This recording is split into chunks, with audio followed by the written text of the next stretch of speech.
নেতা নির্বাচন করতেছেন, চোখ বন্ধ করে সিল মেরে আসবেন, জান্নাতে যাবেন, বাদ নেই চিন্তা। বক্তৃতা করলেই মনে করেন রাজনীতি করার জন্য মাসুদ ভাই আসছে। বিবেকটা কাজে লাগান। বাসায় যেয়ে ভাববেন, 2.5 ঘন্টার ইমাম নিয়োগ করেছেন একজন আল্লাহওয়ালা, আল্লাহর বন্ধু, আর 21.5 ঘন্টার ইমাম নিয়োগ করেছেন আল্লাহর একটা রাষ্ট্রদ্রোহী, আল্লাহদ্রোহী, শয়তান ইবলিসের একটা অনুসারীকে 21.5 ঘন্টার ইমাম নিয়োগ করে মনে করেছেন জান্নাতে চলে যাবেন। ওই নেতা আপনার সমর্থনে, আপনার ভোটে যে নেতা নির্বাচিত হবে, ও ভালো কাজ করলে আপনার আমলনামায় যুক্ত হবে না, ও গাঁজা খাইলে আপনার আমলনামায় যুক্ত হবে না, ও মদের কারবারের লাইসেন্স এখানে গোপনে গোপনে দিয়ে দিয়েছে, আইন পাশ করার সাহস পায় নাই, গলিতে গলিতে মাদকের ব্যবসার সিন্ডিকেট খুলে দিয়েছে না নাই মাউফারে। প্রশাসনের সাথে কথা বললে কয়, মাসুদ ভাই আমরা একা কি করবো, আপনাদের সহযোগিতা লাগবে। বলে না বলে না বলে বলে যে মাদক তো বিক্রি করে নিচের লোকেরা, এর কমিশন পায় বহু উপরের লোকেরা। সেই লোক আপনার সন্তানকে বাঁচাবে না মারবে? মারবে, শুধু না আপনাকে শুদ্ধ মারবে। ওই সন্তান আপনি তার জন্য ঘর নির্মাণ করেছেন, আপনাকে ঘর থেকে বের করে বৃদ্ধাশ্রমে পাঠিয়ে দেবে। ভিডিওতে নিয়ে যান, মিলাই দেখবেন। কৃষক, কুলি, রিক্সাওয়ালাদের বাবা মারা বৃদ্ধাশ্রমে থাকে না বড় লোক? আহা, কি আরামে আছেন। ভোট দেবেন গাঁজাখোর, আর ভোটের শেষে গিয়া গাছের নিচে বসে আল্লাহর কাছে বলবেন, আল্লাহ ঠেলাই পরে তেঁতুল গাছের বিচি লাগাইছি, আল্লাহ মেহেরবানি করে মাফ করে দেয়া এই তেঁতুল গাছ থেকে আল্লাহ রাস্তে আপনি আপেল ফলাই দেওয়ার ব্যবস্থা করেন। আমি সর্বশক্তিমান আল্লাহ, আপনি আমার দোয়া কবুল করেন, আমার চোখের পানি কবুল করেন। আল্লাহ তাআলা তেঁতুল গাছ থেকে আপেল ফলাই দেবে। এই তেঁতুল গাছ লাগানোর লোক আমাদের বাউফলে নাই, আবার তেঁতুল গাছ লাগাই আপেল পাওয়ার মোনাজাত করার লোক আমাদের সমাজে নাই। কি বলেন, ইমাম সিরিয়াল দিয়ে আছে। আমরা ইমাম, আমরা কর্মী একসাথে, এই জন্য ভাইকে পাশে রেখেই বলতেছি, এরকম ইমাম দোয়া করার জন্য সিরিয়াল দিয়ে আছে। আসেন, আপনারা দুনিয়ার সব অপকর্ম করবেন, আমরা দোয়া করে জান্নাতে পৌঁছে দেওয়ার দায়িত্ব। এই কপাল পরা ইমাম আছে না নাই? ইমামদের প্রতি সম্মান মর্যাদা রেখেই বলছি, এই ইমামদেরকে কোনো কোনো ক্ষেত্রে কখনো কখনো তাদেরকে বাধ্য করা হয়। আমার ভাইয়েরা, সব শেষ কথা যেটা বলছিলাম, যে আমরা যদি আপেল গাছ, আমরা যদি আঙ্গুর গাছ, আঙ্গুর ফল খেতে চাই, তাহলে বিচি বপন করতে হবে আঙ্গুরের, বিচি বপন করতে হবে আপেলের। এবার কি আমরা তেঁতুলের বিচি বপন করব না আপেলের? তেঁতুলের না আঙ্গুরের? তেঁতুলের না কমলার? বুঝেন। কিন্তু ইমাম যখন এখানে নিয়োগ হয়, আপনারা কোনো যাচাই বাছাই করছেন না, এমনি দিয়ে দিচ্ছেন? না, করেন নাই। করলেও করছেন, উনি যদি আপনি টুকটাক সিগারেট গাঁজা খাইয়াও থাকে, এটা ওনার ব্যক্তিগত ব্যাপার। আমরা এইসব বিষয় নিয়ে কাটাকাটি করতে, আমাদের নামাজ হইলেই হয়েছে ইনশাল্লাহ। সরি, আমি ভাইকে দিয়ে উদাহরণটা তো আমার ঠিক হয় না, আমাকে দিয়ে বলতেছি। ধরেন আমাকে ইমাম হিসেবে নিয়োগ করতেছেন, এখন বলতেছেন যে শফিকুল ইসলাম মাসুদের টুকটাক একটু সমস্যা আছে, তো ওইটা নিয়ে আমাদের ঘাটাঘাটির দরকার নাই। এই দায়িত্ব নেবেন কে? মুসলমান একজন হাত জাগান। কে একজন হাত জাগান? এই ইমামের পিছনে সালাত আদায় করবেন, একজন হাত জাগান। ওনার কয় ঘন্টা দায়িত্ব? 5 ওয়াক্ত সালাত আদায় করতে কয় ঘন্টা লাগে সর্বোচ্চ? আচ্ছা 2 ঘন্টা, 2.5 ঘন্টাই ধরলাম। তাসবিহ, তেলাওয়াত, দোয়া, দুরুদ সব মিলে 2.5 ঘন্টা ধরলাম। 24 ঘন্টা দিনের 2.5 ঘন্টা বাদ দিলে তো আর থাকে না। না না, থাকে না। কয় ঘন্টা? কয় ঘন্টা? সাড়ে, আরে ভাই অঙ্ক তো আপনারা আমার চেয়ে ভালো পারেন, আমি অঙ্কে সবচেয়ে দুর্বল। 21 ঘন্টা। 2.5 ঘন্টার ইমাম নিয়োগে তার গোষ্ঠী শুদ্ধ দেখেছেন, বউ পর্দা করে কিনা, ছেলে মেয়ে নামাজ পড়ে কিনা, টাকনুর উপরে প্যান্ট পরে কিনা, দাড়ি ছাড়ছে না কাটছে, দেখেন না? দেখেন না? এত দেখেন 2.5 ঘন্টার জন্য। আর 21.5 ঘন্টার জন্য নেতা নির্বাচন করতেছেন, চোখ বন্ধ করে সিল মেরে আসবেন, জান্নাতে যাবেন, বাদ নেই চিন্তা। এখনো তারা ক্ষমতায় যাইতেই পারে নাই, যাওয়ার একটা ভাব আসছে তাদের মধ্যে। তারা অলরেডি ঘোষণা করে দিচ্ছে যে ইসলাম, ইসলামী আন্দোলন, দিন বিজয়, এই সমস্ত কথা কাজ যারা করে তাদেরকে মসজিদের ইমামও বানাবেন না, খতিবও থাকতে দিবেন না, মুয়াজ্জিনও হইতে দিবেন না। শোনেন নাই তো আপনারা? আমার কাছ থেকে শুনছেন। এখন শুনছেন? এই কথা কি মানে একজন মুসলমান হিসাবে বলার অধিকার থাকা উচিত কারো? উচিত না। এটা তো আপনি তো কোনো দলের বিরুদ্ধে বলেন নাই, আপনি কোনো তো সংগঠনের বিরুদ্ধে বলেন নাই, আপনি তো আসলে বলেছেন সরাসরি কিসের বিরুদ্ধে? ইসলামের বিরুদ্ধে। বলেন কিসের বিরুদ্ধে? আচ্ছা আপনারা বুঝে বলেন, আমার সাথে তাল মিলাই বলেন। প্রিয়নবী মুহাম্মদ রাসূলুল্লাহ সাল্লাল্লাহু আলাইহি সাল্লাম বলতে যারা কৃপণতা করে, আল্লাহ রাসূল সাল্লাল্লাহু আলাইহি সাল্লাম বলেছেন এরা পৃথিবীর সবচেয়ে বড় কৃপণ। মুহাম্মাদুর সাল্লাল্লাহু আলাইহি ওয়াসাল্লাম, জোরে বলেন সাল্লাল্লাহু আলাইহি ওয়াসাল্লাম।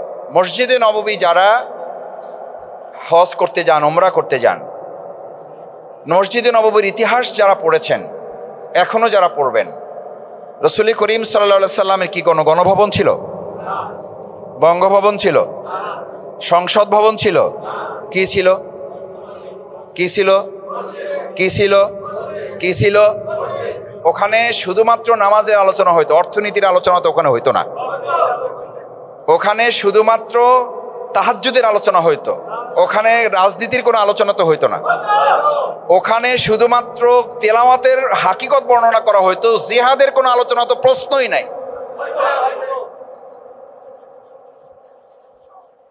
ভাইয়েরা, এই কথা বললে কেউ কেউ মনে করে যে জামাত ইসলামী মসজিদ দখল করে ফেলছে। আর আমি আজকে বলি, এই দুলিয়ায় কেউ যদি এরকম থাকেন আপনারা, যে আপনারাও ইসলামের ভিত্তিতে রাজনীতি করবেন, ইসলামের ভিত্তিতে অর্থনীতি চালাবেন, ইসলামের ভিত্তিতে সংস্কৃতি চালাবেন, ইসলামের ভিত্তিতে পররাষ্ট্রনীতি চালাবেন, আপনারা বরং আমাদের চেয়ে আগায় এসে আমাদেরকে বের করে দিয়ে আপনারা মসজিদ দখল করে আপনারা কাজ করেন।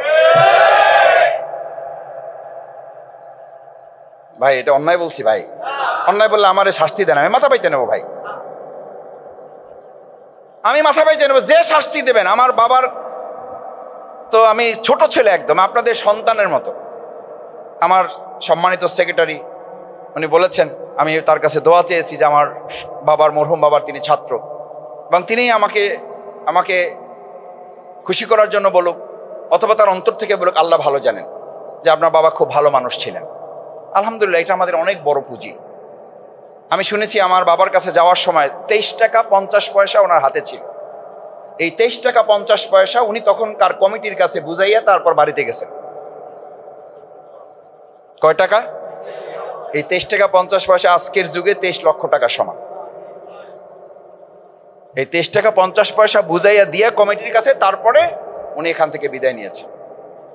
এটা ওনার মুখ থেকে শোনা, এবং আমার মা এটা বলতেন আমাদের প্রায়, বাবা তোমার বাবার কথা একটু মাথায় রেখো, কি করবা কি করবা না একটু তোমার বাবার কথাটা মাথায় রেখো। উনি কিন্তু আসার সময় 23 টাকা 50 পয়সা বুঝাই দিয়ে তারপর আসছে।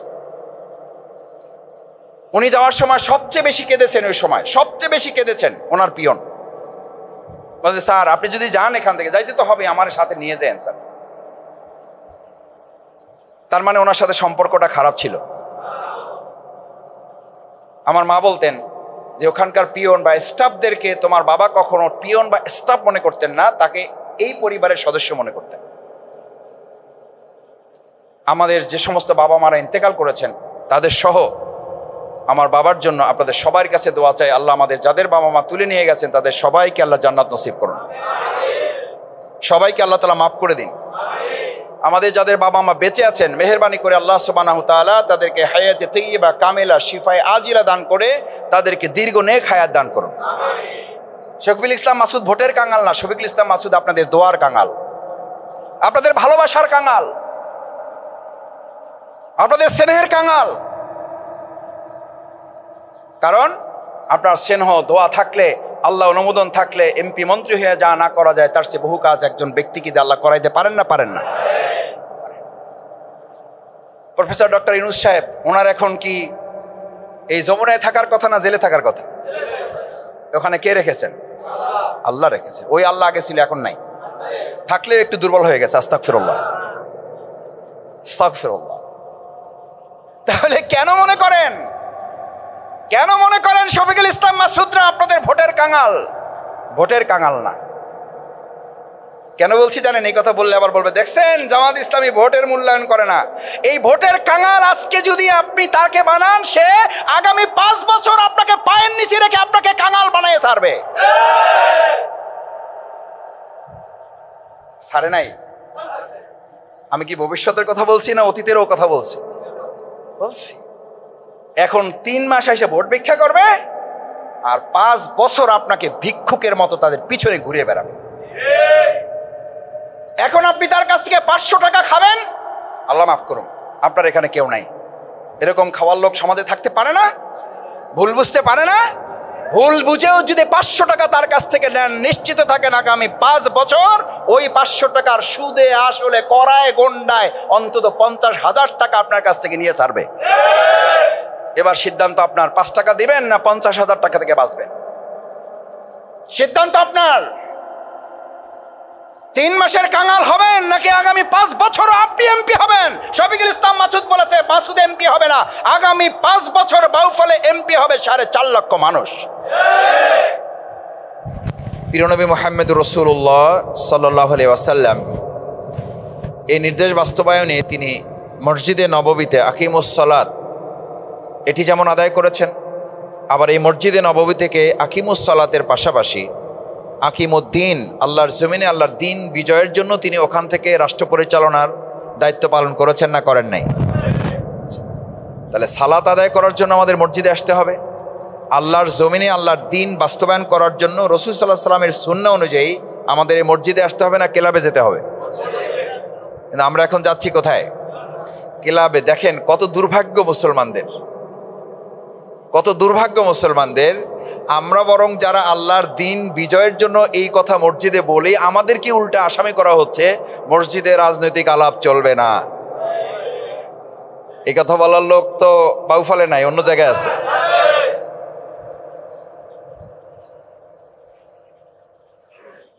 আল্লাহ তাআলা আমাদের আলোচনায় কোনো ভুল ভ্রান্তি হলে মাফ করুন। যদি আল্লাহর একটা শব্দ পছন্দ হয়, তিনি যেন এটার উসিলায় আমাদেরকে সম্মানিত করেন, কাল কিয়ামতের দিন যেন এটাকে নাজাতের উসিলা হিসেবে কবুল করেন। আল্লাহ সুবহানাহু ওয়া তাআলার কাছে সেই তৌফিক কামনা করে আপনারা যারা কষ্ট করে সালাতুল জোহর আদায় করার পরও বিশেষভাবে আপনারা এখানে সময় দিয়েছেন, আপনাদের প্রতি কৃতজ্ঞতা, ধন্যবাদ, অভিনন্দন জানাচ্ছি। আবারও আমার বাবার সন্তান হিসাবে আমাকে যে সম্মান দিয়েছেন, আমাকে যে আপনারা ভালোবাসা দেখিয়েছেন, যে স্নেহ আমার প্রতি দেখিয়েছেন, আল্লাহ তাআলা যেন আপনাদেরকে তার দয়া, নিরাপত্তা, অনুগ্রহের চাদর দিয়ে সেভাবে আপনাদেরকে সম্মানিত করেন। আল্লাহুম্মা আমিন।